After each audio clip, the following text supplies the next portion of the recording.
Bon. Mais tu as toujours un number 10, tu as toujours continué le reportage Nabiso. Tu allez encore na représentant moko il y a UDPS parce que babi makambo il y a parti politique des ali makambo ya bana Congo no surtout to lingi apesa biso encore ba nouvelle mususu OSC outi na Kinshasa mais c'était tu as toujours un number 10 nouvelle mususu ezani o ezali toujours na Kinshasa kuna. Bon na Kinshasa fièvre eza que na tongo ya lelo yo babetaki masasi sur 3 combattants bakufaki et puis oui baza blessé un peu makasi. Situation les a inquiété biso mingi proclamation ba résultat nanu yete donc toza kozela yango biso toza ko continuer pression na biso ndenge toza continuer yango sikoyo message ezana ba congolais nyoso ke toza la debout place nyoso tozali de façon que bayi ba biso victoire na biso te tozali sima ya candidat na biso président de la République qui a gagné l'élection yende tozali ko soutenir pour na abima. Toyokaki les 3 ambassadeurs, il y a Grande-Bretagne, il y a Belgique, il y a France, bakendaki kokutana na ye pona kosenga ye ete ameka kosolola na biso libatu ya libanda ba membre na ya ba parti politique nyonso libanda pona kotika pression oyo tozali kosala. Ye pas répondaki bango te aussi longtemps qu'il n'a pas donné un mot na bato baza libanda, azape na mot mususu te rozong c'est la bango po batika oyo baza kosala. Ce n'est qu'un mécontentement de tout un peuple compte tenu ya bankambo salama qui na 2006. Bah, Elisaki Jean-Pierre Bemba, mais malheureusement, bah, imposaki bango Joseph Kanambe, Kabila Hippolyte. Le peuple a beau attendu pendant 5 ans avant qu'il y ait les Rekoya et Kokoka a changé Makambo. Pendant que le peuple a voulu changer Makambo, curieusement, on voit qu'on veut nous imposer encore le statu quo. Alors, à l'Obaki a qui pardon parce que la Grande-Bretagne a dit que les policiers n'ont pas fait mardi et Belgique balobi ba panzaki biloko. Alors au nom de tout le peuple congolais, il avait présenté les excuses na ba ambassadeur Obayaki. Donc situation au moins toko pesa yango wana. Mais situation yango toko pesa toki que opposition basangala ki bandimaki que ndeko moko azala représentant pour la solola na kombo ya opposition nous tout cité kombo Kamere. Oko confirmer biso yango?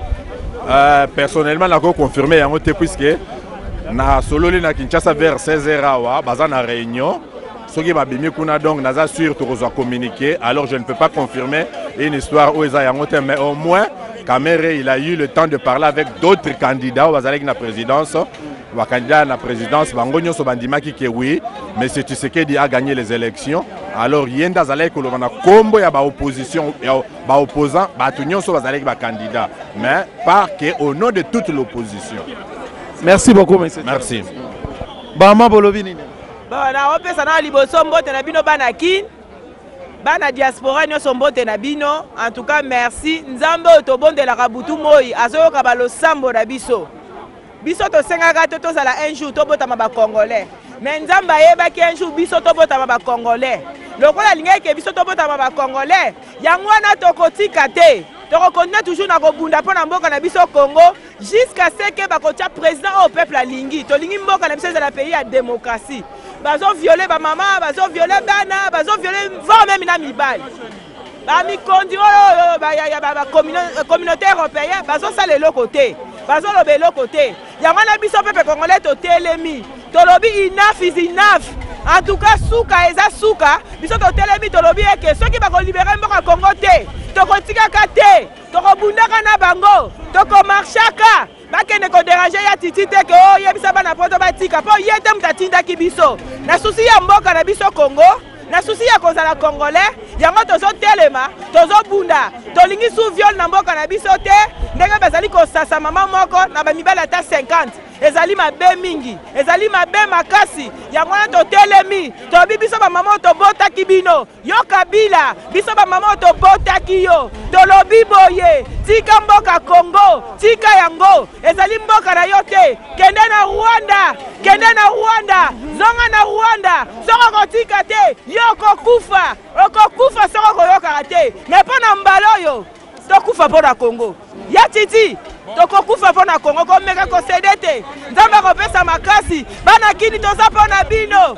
nazali kosenga na bino ba militaire ya Congo bino basoda ya mboka na biso botelema pona mboka bolamuka pona mboka tozala bamoko tozala wana mama na za bongo mwasi na yo Olive azali kwa baso so panzaka kuna yo Kabila outa a te 9 mois doit pouvoir vendre tozo bakisa lisusu tozo pesela Cameroun Obama Sarkozy tozo pesela nde bino balobaki o boye bozobunda mpona bapays ya démocratie mais tomoni démocratie na bino eza ya kokabola bozali kobunda mpona peuple congolais te donc tozosenga na bino soki bokobunda mpona peuple congolais te soki bokolekisa président ya peuple te président Tshisekedi numéro 11 mboka wana ya Congo kozala ingouvernable toyebisi bino eyaka mabe Kabila wawa nanga lumeu nzamba kulowa ndikulowa oyo eza makambo ya suka malédiction avec cause ezaka avec effet baza ba malédiction baotinda ya musika mais eza avec effet mais toyebi te mais Albert Mukeni tozali opesi soa na namba 10 tozoyeba te programme ezopesa mandele babi bato bakozala wa pendant 5 jours nayebi te babi congolais ka 3 jours alembaka mais bino bato boza koorganize bamasolo bozoloba nini te na bio message wana balobaki ezali mpona découragement mais biso toza awa eza 5 jours donc dimanche eza grand événement ekosalama awa samedi tozali awa lundi toza na BBC donc lundi prochain biso nyonso bakongolais na BBC samedi bato nyonso tozali awa baeglise bato tout bakite kosalama awa mais lundi toza na BBC donc elakisi tala yo moko tala omoni ke bana Londres bana UK mobimba ozomona naomona bana Belgique France baza awa donc ezosala vraiment révolution et comme donc comme une opération molili na kati ya Londres donc opération molili ebani na kati ya Londres donc message naza nango yango wana mais message oza nango mpona likambo etali likambo ya bapasteur bozoloba kiti fe salama awa tolingi mpena bonyata na 7 est-ce que c'est vrai dimanche na 11h bapasteur nous mpo batinda bandimi awa donc toza na réunion omoni proposition na bapeuple congolais nde balingi toza pour le peuple yango wana tokosolola biso nyonso awa topesa communiqué d'ici samedi l'église nyonso ekutana awa po tosala kite na ndepole tokomi na moment ya suka en tout cas bapaster vraiment nazosenga bino please po tokomi na souffle de vie ya suka boya komikitisa humble eleki nyonso bolanda ndenge bapeuple congolais bazolinga ekosala nango mpo na jour moko ekosala eloko te boya awa po tosala kiti wana ekozala newa message naopesaka yango na encouragement bapeuple réconciliation bacongolais en tout cas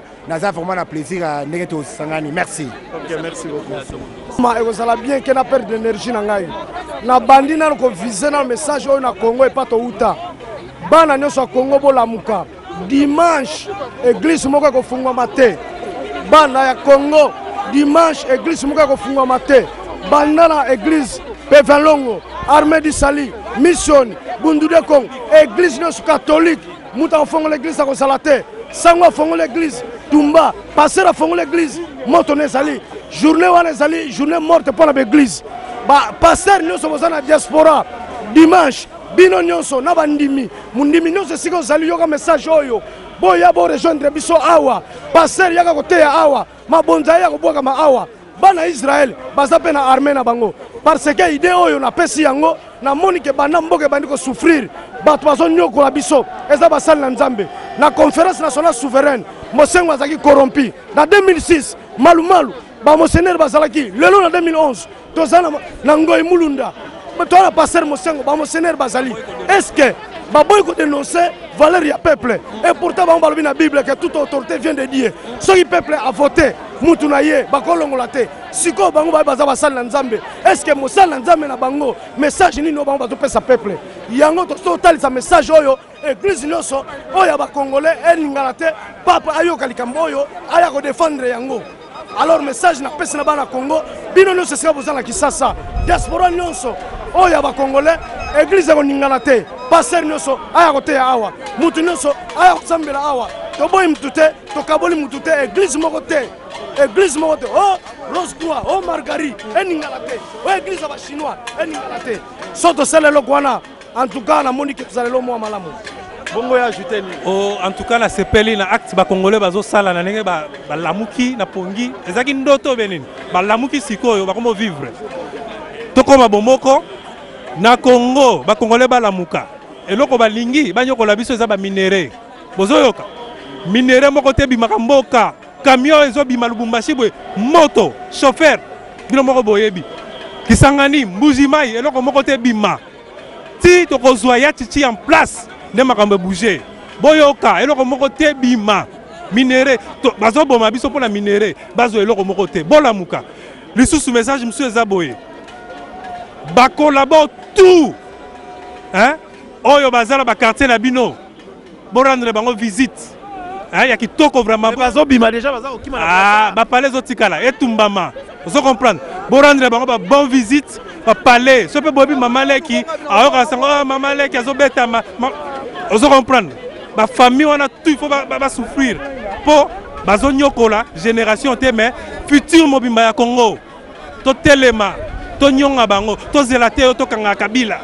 hein oyo lobaka mingi o garçon nani papa te oyo komba kimingai ya un garçon là lobaka mingi boye aza MP na côté ya nini côté université boye biet Francis Kalombo bon visiter vous comprenez bon visiter Francis bon penser bon laisser frapper penaliwa ata liwa bon laisser pour terminer na moment de guerre vous comprenez pays ezala moyen ba gouvernement ezala te pour biso koto to simba ambassade vous comprenez to simbi ambassade ba point tout stratégique to simbi kuna pe bato ba otia biso moto ba France ba Italie ba USA bazanga moyen boyebit merci.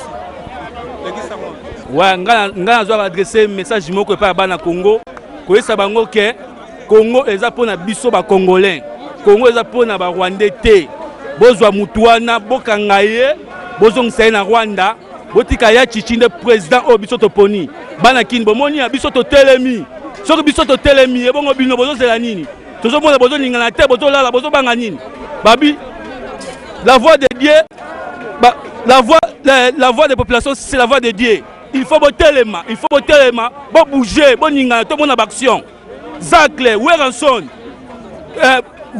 bango sozo ya mbongo, ba comédien, tout, ba Francisco, bon visiter banda kuna bango, bon kende, bon la lisa toka sango, ngoy mulunda, nene zawa nto ndaku toka sango, kute mona na te, et mona na te, famille na bolanda banda numéro 1, ti na indéfini. Ozo comprendre, bola muka ufongola mi botika ko banga déjà no kwa ça déjà na nzela na mbanda azoya pona ko pole bino me woye bi général munene azo koma karate bozo banga nini bola muka bozo banga nini tala banoko nde batelemi biso toza liboso numéro 10 David Cameron tozo lobele boye face à face boko bino bozo banga nini Rwanda kanambe nesa bino vina ye kanambe atanga te bozo banga nini bola muka bon la muka la kuna ngana personne bino bana kin bon bola muka merci beaucoup. Monsieur le Président Tomonio toujours na simamba na mboka awa toyebite message nango ki ko pesa encore la population ezali ko landol mo kimba direct de Shot One TV. Donc papa na pesi bana ya Congo nyonso à travers vous longonya na kotelema oyo batelemi à travers le monde entier naza ko recevoir ba message chaque jour à chaque heure à chaque minute les lobana ya Congo nyonso bazali ko réécrire histoire na bango problème to telemeli awa à number 10 donc numéro 10 de Downing Street chez le premier ministre britannique Ezali Boye banda esclavagisme batu mwindu babunda na bamindele ti bamindele bango moko oyo bazali ko croire na valeur universelle ya droit de l'homme baye ko bunda na bande ko na bango basilisa esclavagisme to kota na tango ya colonialisme toujours un groupe de mindele quand ils ont compris le problème babunda na bande ko na bango ils ont formé le Kwame Nkrumah le Lumumba les Julius Nyerere et les autres pour terminer avec le colonialisme ba mindele ya mabe baye kosala sikoyo néocolonialisme lokola babimi na bombo ya colonisation to pesa bango ba marionnette c'est comme ça tozui ba lokola ba Mobutu lokola ba Michombero et les autres oyo baye ko bebisa makambo ya Afrique. Donc lelo 50 ans après c'est une autre histoire qui se décide qui se réécrit dans notre pays. Ko telema oyo bana ya Congo ba telemi ils sont en train de se battre. Notre peuple est en train de se battre pour l'existence même de l'homme noir.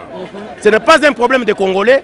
C'était, comme j'ai dit hier à Winnie Mandela, Desmond Tutu, vous vous êtes battus avec nous contre l'apartheid. C'était l'homme noir, l'homme blanc qui s'était consolidé pour piétiner l'homme noir pendant autant d'années pour son propre bonheur. De se battre, de se laisser apartheid. Apartheid, Moussous Yango, il y a fait face Moussous na Congo. Les lots, les Congolais, ils se battre contre l'apartheid, contre les gens qui sont contre l'existence de l'homme noir. Nous sommes en train de nous battre aujourd'hui pour la dignité de notre existence. Les Congolais cherchent à avoir la libération totale de leur pays, de leur être, de leur existence. Et le combat, il y a des Congolais.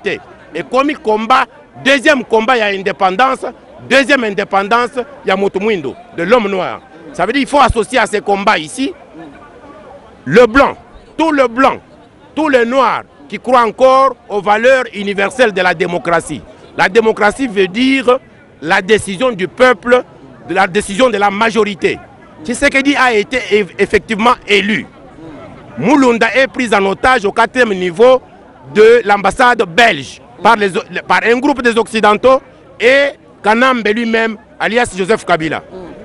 Le combat que nous menons aujourd'hui doit associer tous les Noirs, tous les Blancs qui croient aux valeurs de la démocratie, à la bonne gouvernance et aux valeurs des droits de l'homme. Les Jamaïcains, les Haïtiens, les Martiniquais, tous les gens de West Indies, tous les Noirs de l'Afrique, le Gabonais, le Nigérian, les Ghanéens, toute l'Afrique, même l'Afrique du Nord, doit s'associer au combat de l'histoire des Noirs, les Noirs qui sévit au Congo. On n'a jamais vu dans l'histoire de la démocratie, le peuple vote en majorité et massivement un candidat à la présidence et un groupe de Blancs vient imposer leur décision pour dire nous allons prendre celui qui est favorable à nous pour que nous puissions continuer à piller, à voler, à violer et à anéantir la dignité de l'homme noir au Congo. Ça veut dire aujourd'hui, we have to stand. All the black people must stand today. There is something going on in the history of the black people in Congo. This is not a fight of Congolese people. It's a fight of the dignity, the existence of the black person in the world today. Congo is a very rich country for the world. We cannot accept that in the name of democracy, a group of the West people, some ambassadors of European Union or Belgium, France or England or America are going to impose us an imposture in Congo which is not elected by the Congolese people. The majority of our people, they have elected Tshisekedi. And for this reason, we are calling all Africans, we are calling all South Africans, we are calling all the governments who are believing in the human dignity, who are believing in the real democracy, who are believing in the development of human rights. We are calling all the organizations of human rights. We are calling all the activists of the human rights to come together with the Congolese and to help them to stand as a human being. Today our dignity, our existence is in danger. Today the existence of the black person is in danger. We are calling all the white people who still believing in the value of democracy to come to stand with the Congolese in this place of Downing Street 10. And we need more and more people who believe in democracy, human rights, and development of good governance to come together with the Congolese to get Tshisekedi to be the president of Congo against the imposture made by a group of mafia from West country who are now in Kinshasa trying to plunder our country, trying to put our people in misery and trying to destroy our development and the future of our children. Monsieur le Président, toutes les diasporas, on attend un mot d'ordre de tous les présidents des partis politiques. On vous attend un mot d'ordre. Qu'est-ce que vous allez dire aux populations qui vous suivent partout dans le monde, de tous les combattants? On attend un mot d'ordre. Mot d'ordre vient de vous. Qu'est-ce que tu vas dire à toutes les populations qui vous suivent? À toute la résistance patriotique congolaise mondiale, à tous les combattants de liberté, congolais, africains, européens, nous demandons une seule chose. Nous allons nous mettre debout avec la couleur blanche. symbole, il y a paix et développement, il y a démocratie, respect, il y a bonne gouvernance. Chaque Congolais qui vient à cet endroit, chaque Congolais qui est à l'intérieur du pays, mettez-vous debout, votre existence est en jeu. L'histoire doit se réécrire et notre histoire est en train de se réécrire devant nos yeux. L'histoire de nos enfants s'est réécrite. Avec les tissus blancs en main, les drapeaux blancs, nous allons dire que nous allons nous battre comme Etienne Tshisekedi avec le moyen de paix, avec le moyen de démocratie qui a triomphé dans notre pays parce que notre peuple a parlé à travers les urnes. Alors nous demandons à chaque personne de bonne foi, nous demandons aux Africains, nous demandons aux Caraïbiens, nous demandons à tous les Blancs du monde entier de venir se joindre au combat de la démocratie qui se vit au Congo. L'apartheid est terminé en Afrique du Sud. Nous voudrions que l'apartheid qui se vit au Congo, le racisme qui se vit au Congo puisse se terminer. Parce que ce n'est pas normal, ce n'est pas acceptable qu'un petit groupe de Blancs puisse aller au Congo imposer à un peuple de 80 millions un leader qu'ils ne veulent pas. Etienne Tshisekedi a été élu, nous le disons sans embâche, il doit être président des Congolais. Si les Blancs aiment Joseph Kabila, qu'ils aillent avec lui en Belgique, il n'y a pas de gouvernement. Les Belges doivent prendre Joseph Kabila, aller le faire Premier ministre de la Belgique, là où il n'y a pas de gouvernement depuis 2 ans et 3 ans. Ils ne doivent pas nous apprendre la démocratie quand les Belges ne savent même pas avoir un consensus démocratique entre eux. Quand les Flamands et les Wallons sont en train de s'entremanger en Belgique, l'ambassadeur belge est en train de nous montrer à Kinshasa qu'il est capable de promouvoir un état de droit. Qu'il commence d'abord par son propre pays. Nous les Congolais, nous avons vécu dans leur pays, nous avons étudié dans leurs universités, nous avons des enfants que nous avons mis au monde dans ce pays. Nos enfants ont besoin d'une existence, ont besoin de liberté, ont besoin d'un développement démocratique. C'est une culture, ce sont des valeurs universelles. Ce n'est pas pour la Belgique ou l'Angleterre ou les États-Unis ou le Canada que personne ne trompe le Congolais. Mettez-vous debout, battez-vous pour vos droits, battez-vous sérieusement pour vos droits, que personne ne vous retire votre vote. C'est Etienne Tshisekedi ou rien. La patrie ou la mort, la trahison ou la pendaison publique. Victoria et Certa, ensemble, nous allons gagner. Vive le Congo. Merci, Monsieur le Président. Toyebite, toyoki balobi ke ba Congolais, c'est ba marché mukolo moko, mikolami bale, mikolami sato allez c'est fini. Toyebite décision bozui tozo ken déjà to comme na 2e jour. Est-ce que ceux qui le l'ont bien besoin continuer toujours kola la na bureau ya Premier ministre en Grande-Bretagne? Ekoki kosuka jamais le lot étant donné que ba reconnaître vote ya ba Congolais. Le Congolais dans son ensemble a voté Monsieur Etienne Tshisekedi Wamulumba comme étant le futur président de la République démocratique du Congo. C'est impossible et c'est inacceptable. Ce n'est pas négociable. Le Congolais que nous sommes, nous n'allons pas négocier. S'il y a une chose que nous serons capables de négocier, nous serons capables de négocier le départ de M. Kanambe, c'est-à-dire que M. Kanambe se doit de pouvoir rentrer chez lui dans son pays qui est le Rwanda. Maintenant, pour revenir à la question que vous m'avez posée, c'est de savoir si, oui, on dit que les Congolais, ils peuvent être actifs un jour, un second jour, un 3e jour, ils se fatiguent. Aujourd'hui, c'est peut-être le 3e jour. Je ne pense pas que les Congolais que nous sommes aujourd'hui sommes en train de nous fatiguer. Par contre, au fur et à mesure que la tension au Congo est en train de monter, au fur et à mesure que ces gens qui sont au Congo vont devoir continuer avec leur manipulation, je suis en droit de dire que les Congolais sont déterminés, nous n'allons pas nous fatiguer et nous allons faire la preuve de cela. Voilà.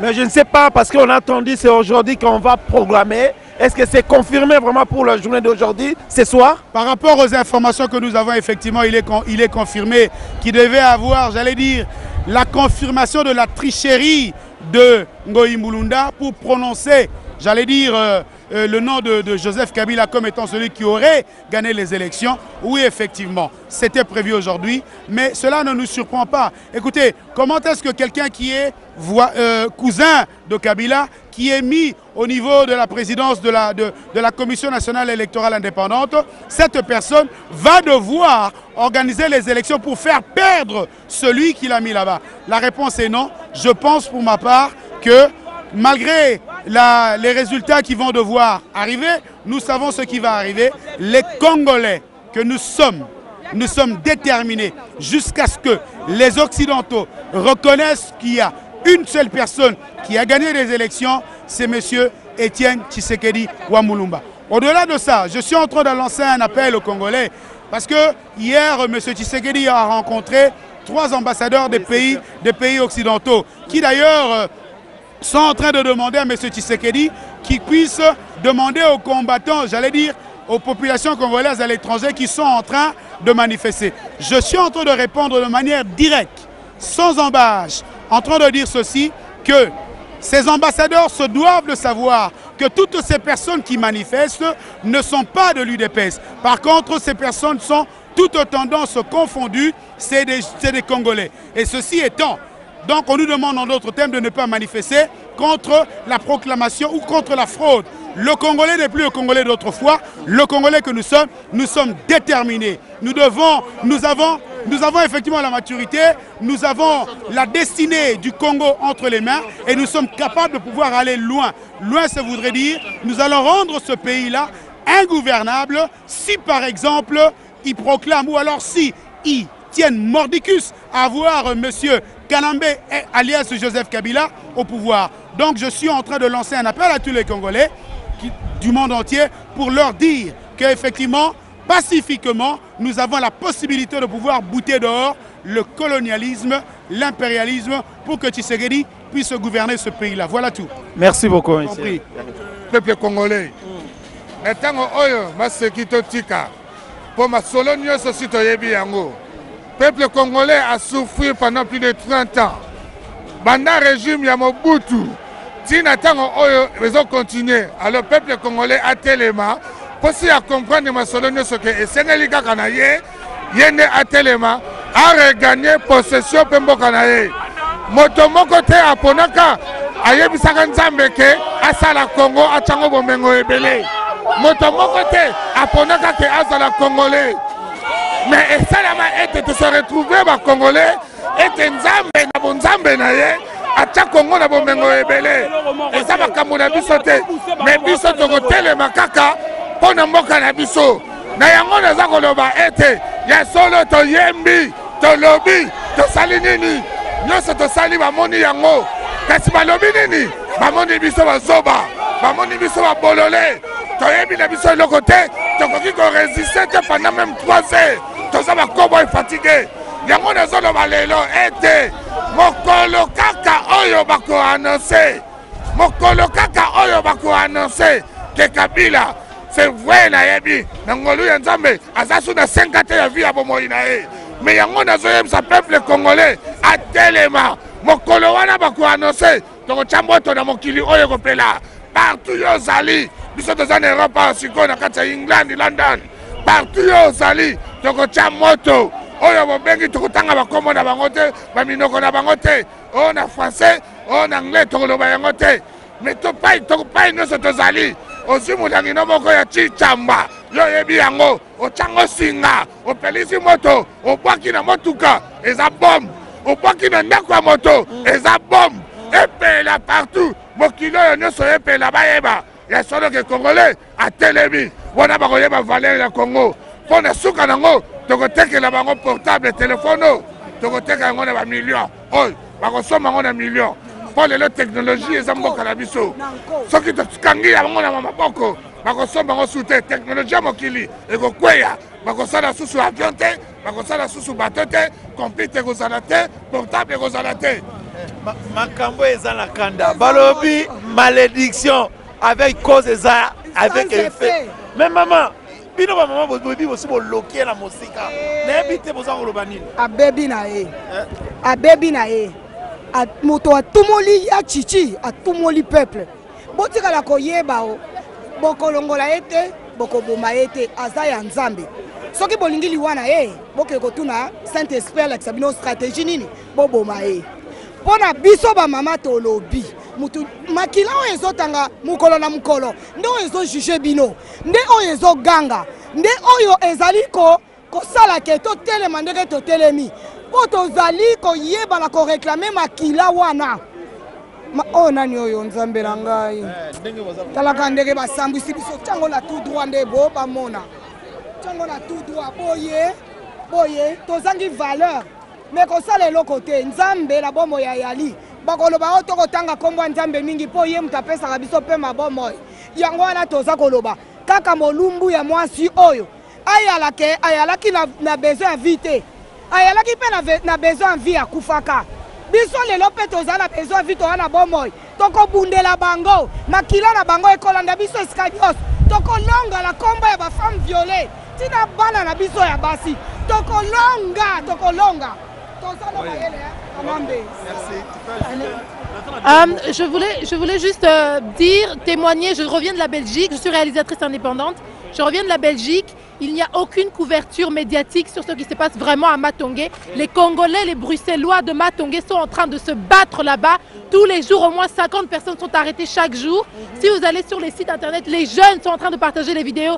Les grands, quand vous allez à des manifestations comme ça, prenez des photos, donnez à vos enfants qu'ils mettent sur internet pour partager. Notre mouvement n'existe pas s'il n'existe pas sur le net. Donc vous devez prendre des photos, vous devez demander à vos jeunes enfants de mettre les photos sur internet et de partager. J'étais en Belgique pour filmer pour mon nouveau film. Je ne savais pas qu'à Matongé, ils étaient en train de manifester également. Je me suis rendue sur place et j'ai vu de mes propres yeux les combattants, les gens qui sont en train de manifester tous les jours. RTL TVI, RTBF, France 24 n'est pas en train de reporter sur ce qui se passe à Bruxelles, même à 2 rues des institutions européennes. Les Congolais sont en train de manifester tous les jours, au moins 50 Congolais arrêtés tous les jours. Ce n'est pas reporté par les médias, donc il faut vraiment faire circuler ça sur le net. Un policier vient de me dire maintenant là que this is offensive. One of the policemen over there told me this is offensive. I cannot show this. This is what's been happening to Congolese women in Congo for over 10 years. This is offensive, yes, but it can be shown in the London street. This is what's happening to us. So they need to show, they need to see what has been happening.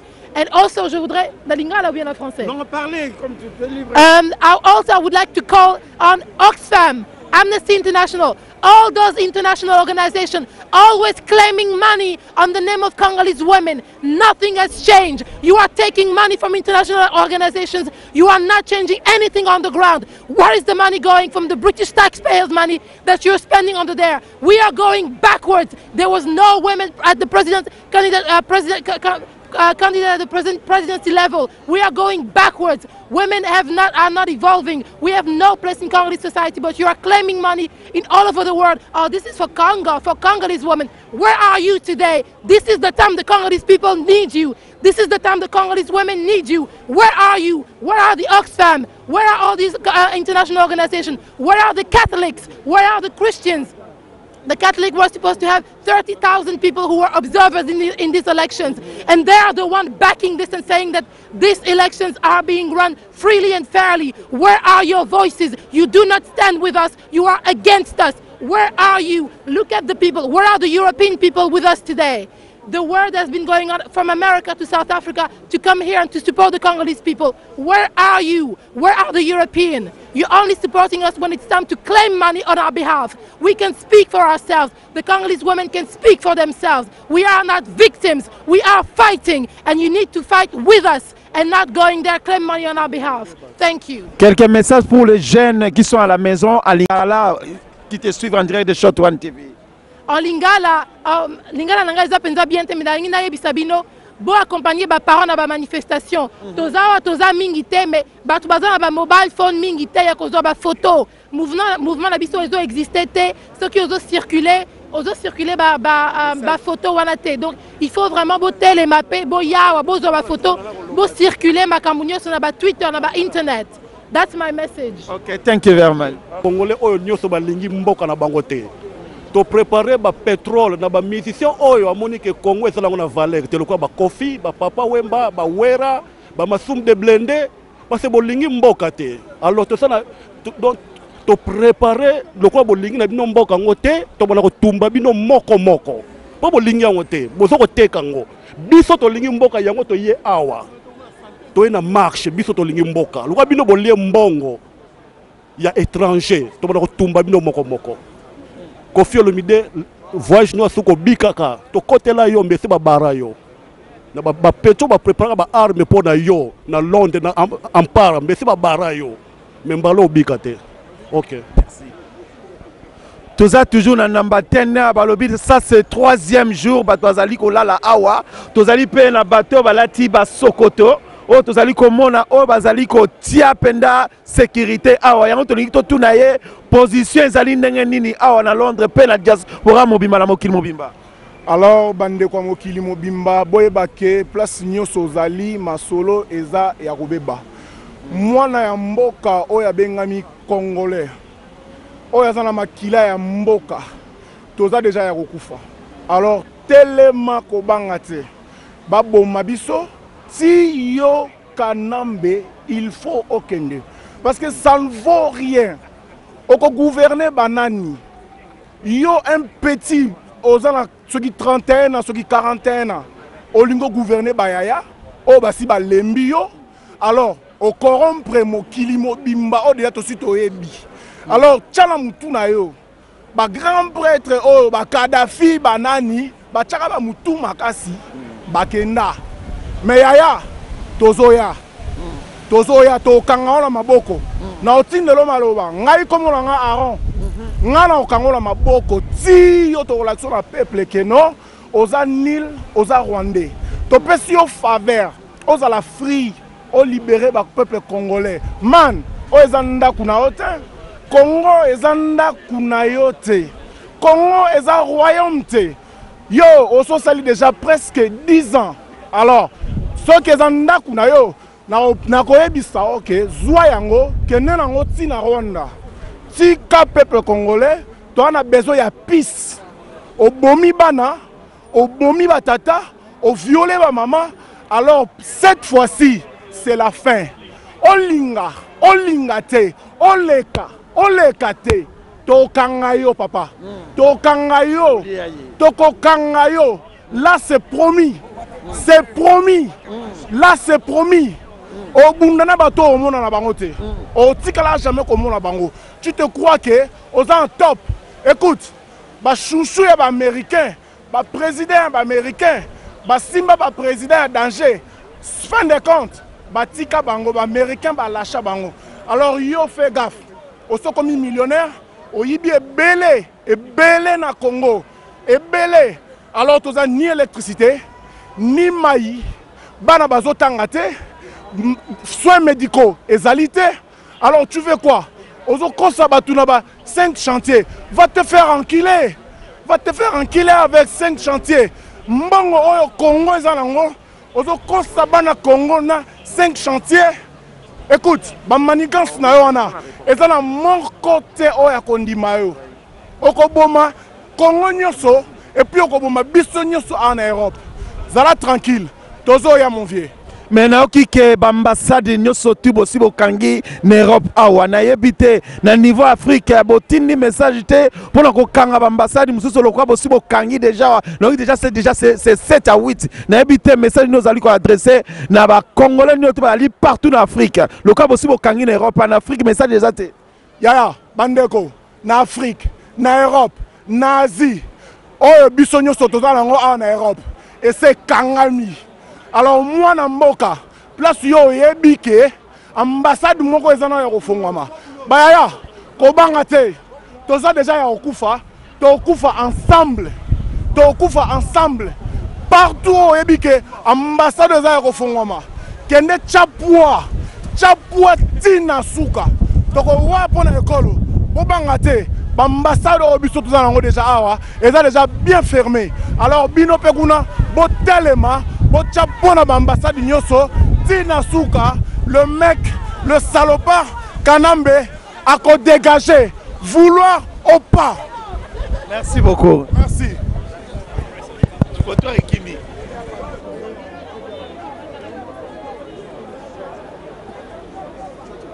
Tozali toujours na namba 10 balobi lelo batu bakolala awa. Babi système toujours ndenge masole bandaki na Londres ya ba combattant. Balobi ke mwana mwana abotami sika tanga azolela combattant mama auzangisa la Rwanda. Mais tu évite ba jeune bazalia babi bane pe na système na bango. Mais na évite bino ba jeune lelo bo kimi sala botiki ba activité ni message ni moza ko adresser encore na ba jeunesse ezana kin et partout dans le monde. Message doit adresser na jeunesse ezana kin ezaka bitumba ezamulai.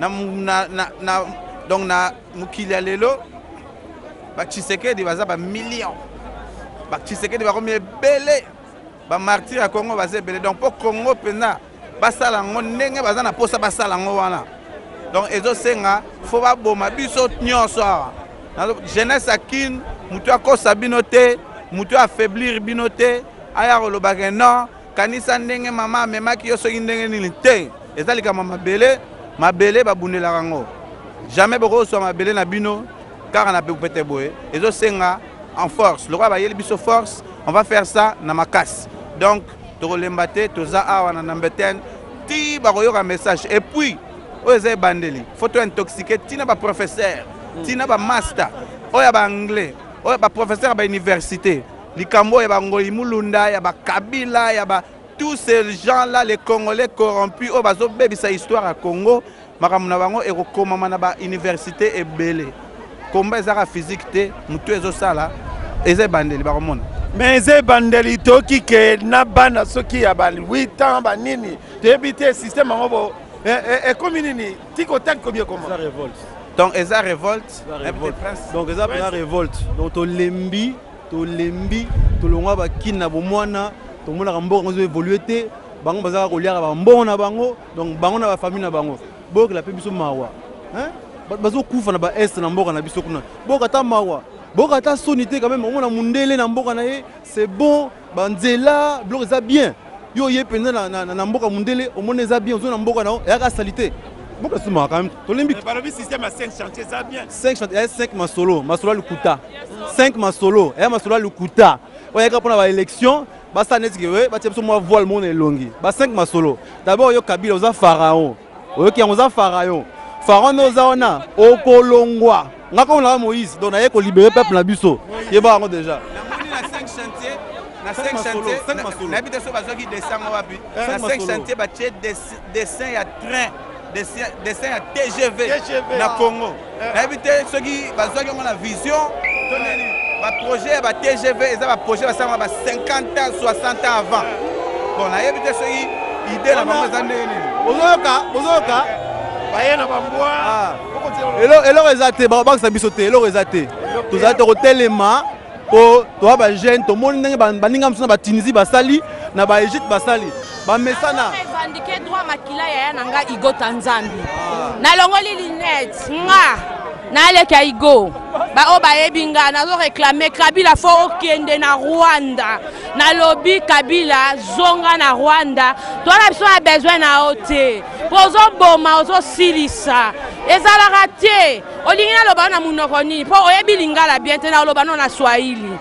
Kabila nimesema rudia kwenu atuko ba Rwanda hapa atutaki ba Rwande kwetu awachinji watu kama wambuzi unachinja watu atutaki lenda Olive Mwasi ozotika mitakala base sambwa boni eza nini to revendiquer droit na biso bana biso babotami bakoma kobanga koya na Congo mpona ni babi mami Kabila izekila bana bakoma banga finalement makila ya na ngai boboma Igo Tanzanie bobomi Arma Tungulu finalement toza besoin ba résultat o ezali correct toza besoin tricherie plus to boyi mali les ana hiver mais to défendre droit na biso to ana droit ya koloba Kabila zonga na Rwanda soko moni na Rwanda zo banga po bakoboma o pe kuna na Rwanda po bomaki en tout cas to a déçu que ne bon ngunda quelque part bye merci maman toujours ni pona bana mboka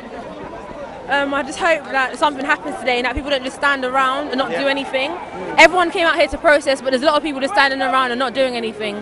So we hope that people do something for Congo and make a stand. Thank you very much.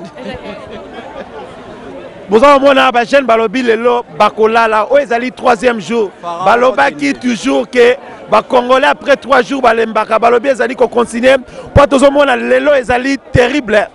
Tozo poussa toujours micro na biso mama yoka mama bobengi mama zali aza koloba ba programmer te mama balobi siko to sisa siko na téléphone ba programmer te ba ko banga wana eza makuta mwana na akokende biso to lobi boye batu nyonso ya mokili oyo bo batemi na sima mboka na biso po baboma bakongolais nga namoni lokola bango bazoyeba te ke eza nzambe mutu oyo asalaka Congo ye moko géomètre monene oyo akataki Congo na bolingo na ye bazometre nzambe doute ke ye mutu asalaki biso vraiment nzambe asali mpe atie nyonso oyo atiaki soki bango balingi baya tokabola baya toyokana bapesa biso kimia biso tokoma bapunda baesclave tokufa bango bana bomengo ya mboka na biso batonga ya mboka na bango biso tokufa en tout cas peuple congolais fungola miso moluba te mukongo te muswahili te toza sikoyo likambo ya Congo tozwa libération mpo tovanda na kimia bakati biso loka soso bakolamba bana na biso bakoma bakuluna congolais na yango azwaki zema bota kuluna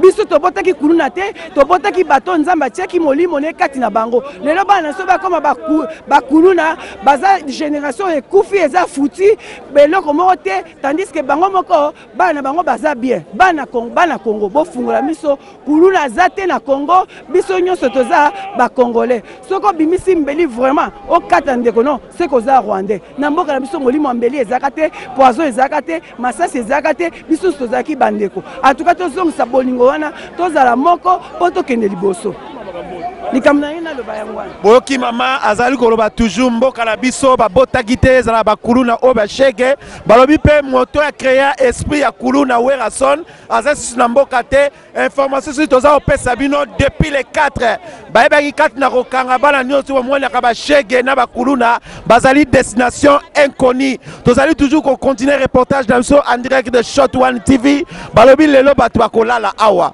balobi dimanche ekozala mokolo bakosala oyo ezali ke meso bien église ekosalama awa tozali toujours kopose question na biso tomoni biso ndeko so akomeli biso message nini ozali koadresse la population bakolanda awa bon message mpenza ya makasi mpenza ezali kaka keno félicitation mpona bakongolais nyonso batelemi bakongolais nyonso baza kotelema mpenza félicitation biso bamisusu oyo totiki bamisala toye a mpo toyebi ntina nini toobunda a toyebi ntina nini toobunda eza facilité mais mutu moko te abandonne poste na ye mutu moko te mbila moko te abangisa mutu awa eza te mutu akobangisa mutu moninga aza te mutu oyo tozoluka akokende il doit partir et c'est la fin donc mutu akobangisa mutu aza te donc toza awa ntina tongo totiki bamisala toye awa mpo toyebi eloko nini tozoluka toza awa pour la libération totale de notre pays on n'est pas là pour faire des aventures on est là pour la libération totale du Congo oyo alingi libération totale à Congo place yo ozali na bandaku kofandela biloko te rejoindre biso awa toza awa ntina tongo amen merci beaucoup Zwanga na la Kabila.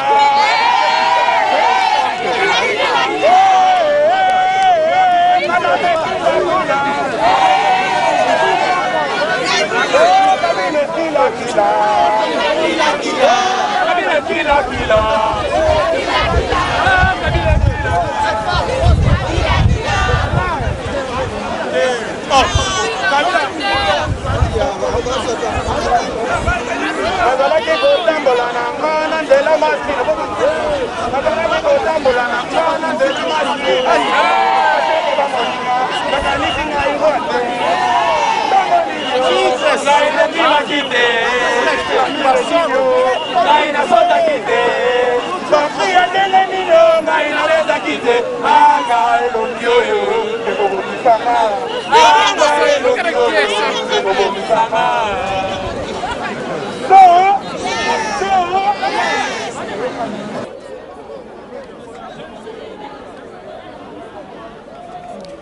toujours na namba 10 balobi système à 3 jours yango oyo bato baza kolala awa nayebi te toyokaki ke mitinde epesamaki ambassade nyonso tu oyo etangami na Europe ekangama est-ce que okoki koconfirme na bato baka kolanda oyo nada koconfirme vraiment nada kopesa longoni ya mingi na bandeko nyonso tu ya Suisse ya bandeko ya Espagne na bandeko ya France pe Belgique etikali bandeko ya Hollande nde baza kokende na bandeko ya Allemagne donc Europe mobimba donc ambassade ekangami mais bolobi Europe mobimba bon ba pays d'Afrique bino te décision te utaka awa n'état major à Londres kabulaka makambo nyonso etali ki combattant mais bato Afrique bolobi nini mpona bango mais en Afrique d'ici déjà ezali Sénégal Maroc déjà ezali presque partout en Afrique. Hein. Donc, Yangwana.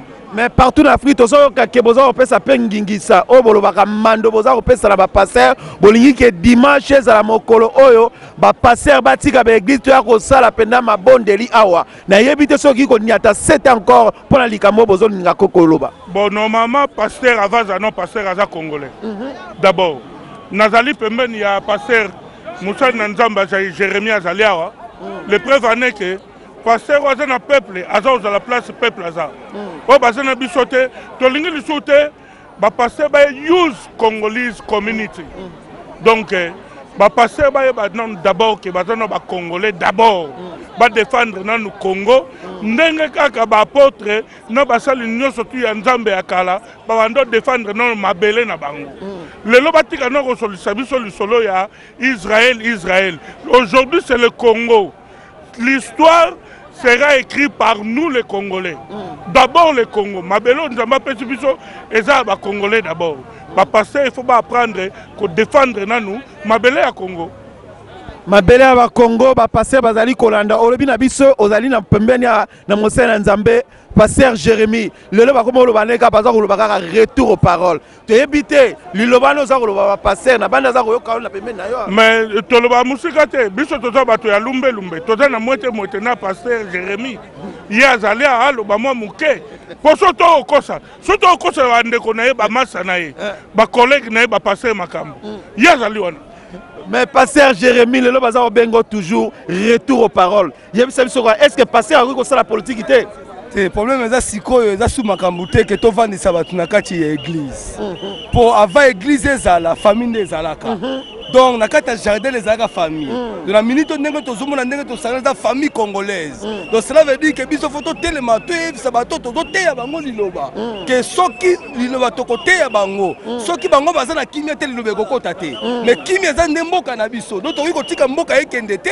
Biso photo zonge take ba passer to yebisa bango maloba o esengeli ya malamu po ba yeba ke mboka wana eza ya biso. Même ata Moïse azalaka égyptien, azalaka israélite. Mais nzambe amonaki que non il fallait pas que la mboka kanana a utilisé ki mutu mususu te utilisé kaka Moïse azalaki na descendant ya Balevi. Donc ça veut dire que mboka na bango ezalaki o esengeli ki ba kende kozwa ezaki kanana. Biso pe mboka na biso Congo ko kende te, biso ba passer photo telema liloba to côté ya pona vie éternelle. Mais tout d'abord paix ya bato uti na mboka na biso. Po ava biso to na mboka oyo to tiki ba maman, to tiki ba tata, to tiki ba cousin, to tiki ba nevi baza ko souffrir. Donc to kotika te ke bato ba souffrir. Lokola ba combattre ba telemaki pona ko sikola mboka biso malgré nzambe abengi biso pona ko sikola bato na molimo nzoto oyo nde molimo evandaka. Donc to kotika te ke nzoto ekufa ba mama baza la violer, ba mama ba mona pasi, donc biso tout photo telema. Yango no moni ke nga même exemple ba pasteur na telemi lelo lisanga ya famille ya bana Congo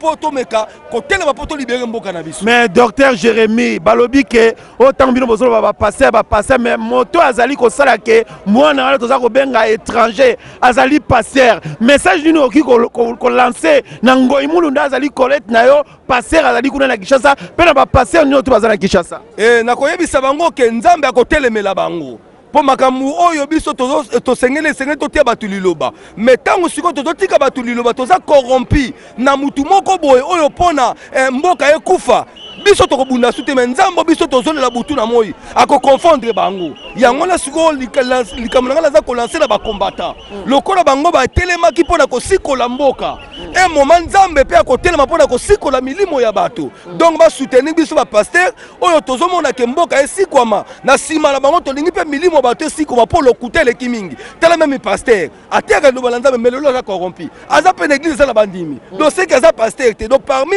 ba pasteur il y a des pasteurs infiltrés oyo bazo kosaka batu pour la kolia ba mbongo tout cela donc il faut biso to telema po to kanga ba église wana eza biso te docteur Jérémie azaro lobalo na habité mon commandant message nous quoi adresser encore na ba pasteur bazali corrompi bon na ba pasteur nous surtout baza corrompi baoki collègue na bango ye moto na nzambe Jérémie ndenga lobi soki bazali vraiment ou bien baza déjà rolala te ba te po ba pasteur rebelle frère na yebsono liloba mo pasteur azalia na Bible quelque part baloba beaucoup seront surpris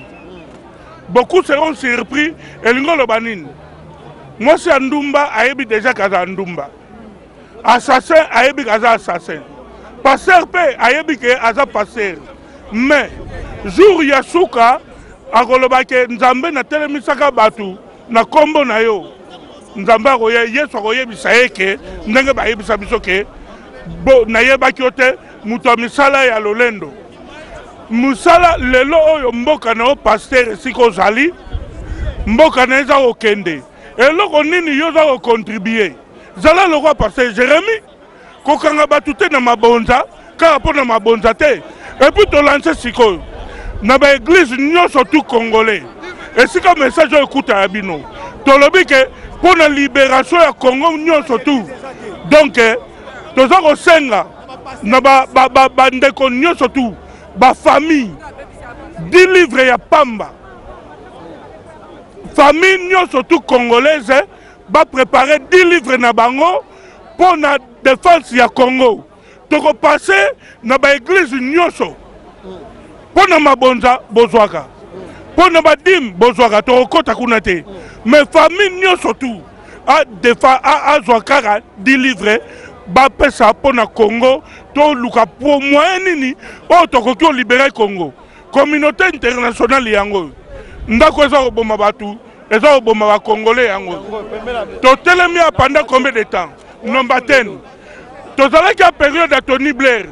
Tony Blair ye wana akomi conseiller principal ya Kagame oza oboma ba congolais.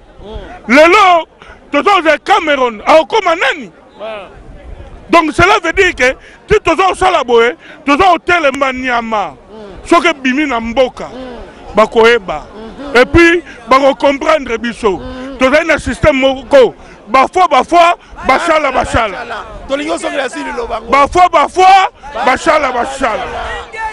Docteur Jérémie Lobani nozalango ya suka ya kobakisa basha bafola donc toko kangaka batu lokola système ya aquarium te.